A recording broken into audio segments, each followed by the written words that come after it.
Performance anxiety, মানে ও ভালো করছে, এ ভালো করছে না, এই সম্বন্ধে যদি কিছু বলো আর প্র্যাকটিক্যাল টিপস পেরেন্টসদেরকে দাও। পারফরমেন্স অ্যাংজাইটি কিন্তু তখনই হয় যখন পরিবারে, কিরে পেরেছিস তো সব, পারবি তো সব, 90% হবে তো, ভালো করে নাচটা করতে পারবি তো, এই কমেন্টসগুলো পেছনে থাকে।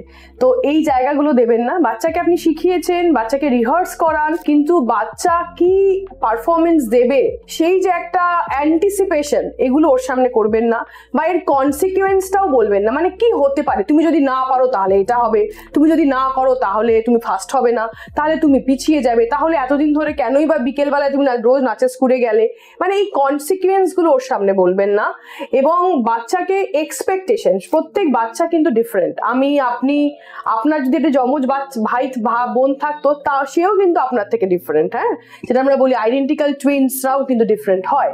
তো সেখানে এটা দেখতে হবে যে প্রত্যেক বাচ্চা কিন্তু ডিফারেন্ট। আপনি অন্য কোনো বাচ্চার সাথে তারকে কম্পেয়ারিং করবেন না, নিজের ছোটবেলার সাথে আপনার নিজের সন্তানের কম্পেয়ারিং করবেন না, তাহলে কিন্তু ওদের এই অ্যাংজাইটির জায়গাগুলো আমরা ম্যানেজ করতে পারবো।